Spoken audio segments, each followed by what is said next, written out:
News first channel ಹಾಗೂ ಡಿಜಿಟಲ್ನಲ್ಲಿ ಜಾಹೀರಾತು ನೀಡಲು ಈ ನಂಬರ್ಗೆ ಸಂಪರ್ಕಿಸಿ. ಗುಡ್ ಮಾರ್ನಿಂಗ್ ಕರ್ನಾಟಕ, ಏನು ಸಮಾಚಾರಕ್ಕೆ ಸ್ವಾಗತ. ನಾನು ಜಗದೀಶ್ ಖಾಶಂಪುರ್. ಮೊದಲಿಗೆ ಈ ಕ್ಷಣದ ಹೆಡ್ಲೈನ್ಸ್ ಅನ್ನು ನೋಡ್ಕೊಂಡು ಬರೋಣ ಬನ್ನಿ.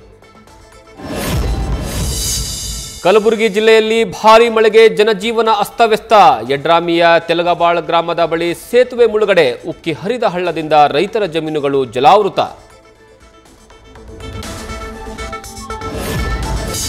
ರಾಯಚೂರಿನ ಜಾಗೀರ್ ನಂದಿಹಾಳದಲ್ಲಿ ಕೊಚ್ಚಿ ಹೋಗ್ತಿದ್ದ ರೈತ, ಹಗ್ಗದ ಸಹಾಯದಿಂದ ಬಂಡೆಪ್ಪನ ರಕ್ಷಿಸಿದ ಸ್ಥಳೀಯರು.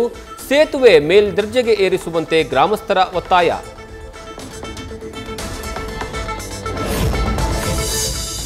ಥಣೇಗಾಂವ್ ಡ್ಯಾಂನಿಂದ ಮಾಂಜ್ರಾ ನದಿಗೆ ನೀರು ಬಿಡುಗಡೆ.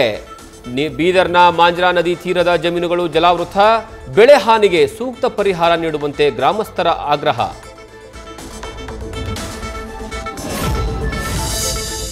ಬಾಗಲಕೋಟೆಯಲ್ಲಿ ಕಳೆದ ರಾತ್ರಿ ಸುರಿದ ಮಳೆಗೆ ಅನ್ನದಾತ ಕಂಗಾಲು. 40,000 ಹೆಕ್ಟೇರ್ನಲ್ಲಿ ಬೆಳೆದಿದ್ದ ಈರುಳ್ಳಿ ಸೇರಿ ಇತರ ಬೆಳೆಗಳು ಹಾನಿ. ಸೂಕ್ತ ಪರಿಹಾರ ನೀಡುವಂತೆ ಸರ್ಕಾರಕ್ಕೆ ರೈತರ ಮನವಿ.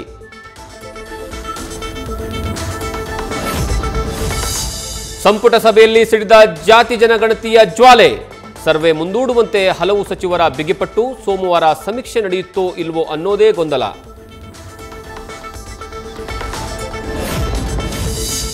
ಮಾರುಕಟ್ಟೆಗೆ ಕನ್ನಡ ನಾಮಫಲಕ ತೆರವು ಹಿನ್ನೆಲೆ ಪ್ರತಿಭಟನೆ. ಕಲಬುರಗಿಯಲ್ಲಿ ಅಧಿಕಾರಿಗಳ ಮುಖಕ್ಕೆ ಮಸಿ ಬಳಿದ ಕರವೇ. ನಾರಾಯಣಗೌಡ ಕರವೇ ಬಣದ 11 ಕಾರ್ಯಕರ್ತರ ಬಂಧನ.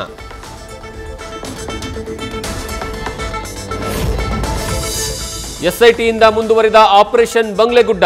ನಿನ್ನೆ ಕೂಡ ಮತ್ತೆರಡು ಕಳೆಬರಹಗಳು ಪತ್ತೆ. ಎಸ್ಐಟಿಯಿಂದ ಮೂಳೆಗಳ video photo record.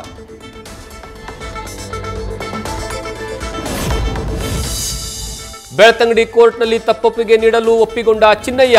September 23ರಂದು 183 statement ನೀಡಲು ದಿನಾಂಕ ನಿಗದಿ. ಅಧಿಕೃತವಾಗಿ ಚಿನ್ನಯ್ಯನ ಮುಖ ರಿವೀಲ್ ಮಾಡಿದ ಅಧಿಕಾರಿಗಳು.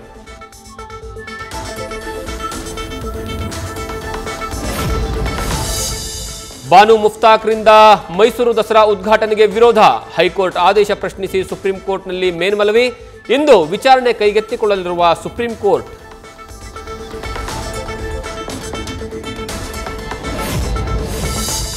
ದೂರು ಕೊಡ್ತೀನಿ ಅಂದಿದ್ದಕ್ಕೆ ಬಡ್ಡಿ ದಂಧಿಕೋರನಿಂದ ಯುವಕನಿಗೆ ಥಳಿತ. ಗದಗ್ ನಗರದ ಕಳಸಾಪುರ ರಸ್ತೆಯ ಹೋಟೆಲ್ ಬಳಿ ಘಟನೆ. ಬಡ್ಡಿ ದಂಧೆಕೋರನ ಮೃಗೀಯ ವರ್ತನೆಗೆ ಸಿಸಿಟಿವಿ ಸೆರೆ.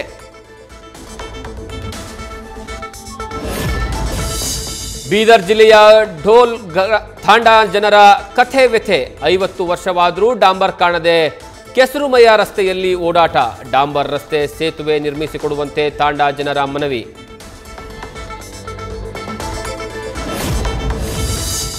ಭಾರತದ ಉದ್ಯಮಿ ಗೌತಮ್ ಅದಾನಿಗೆ ಬಿಗ್ ರಿಲೀಫ್.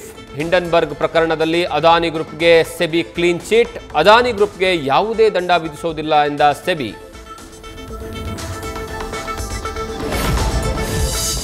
ಭಾರತದ ಪ್ರಧಾನಿ ಮೋದಿ ನನಗೆ ಬಹಳ ಆಪ್ತರು.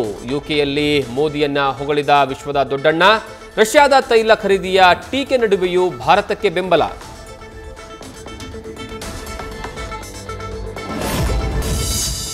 ಹರಿಯಾಣದ ಗುರುಗ್ರಾಮದಲ್ಲಿ ಕಚೇರಿಯೊಂದರ ಮೇಲೆ ಗುಂಡಿನ ದಾಳಿ. ಸ್ಥಳಕ್ಕೆ ಪೊಲೀಸ್ ಅಧಿಕಾರಿಗಳು ದೌಡು.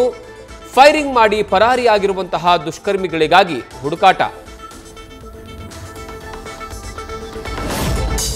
ಶಬರಿಮಲೆ ಅಯ್ಯಪ್ಪ ಸ್ವಾಮಿ ದೇಗುಲದಲ್ಲಿ ವಿಗ್ರಹದಿಂದ ಚಿನ್ನ ನಾಪತ್ತೆ. ತಾಮ್ರದ ಮೂರ್ತಿಗೆ ಹೊದಿಸಿದ್ದ ಚಿನ್ನದ ಕವಚದಲ್ಲಿ 4.5 ಕೆಜಿ ಚಿನ್ನ ಕದ್ದ ಆರೋಪ. ತನಿಖೆಗೆ ಆದೇಶಿಸಿದ ಕೇರಳ ಹೈಕೋರ್ಟ್.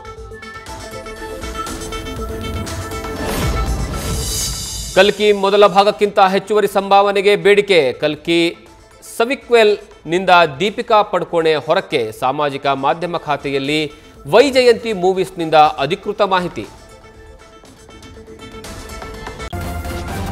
ನ್ಯೂಸ್ ಫಸ್ಟ್, ನಿರ್ಭೀತಿಯಿಂದ ನಿಮ್ಮ ಪರವಾಗಿ.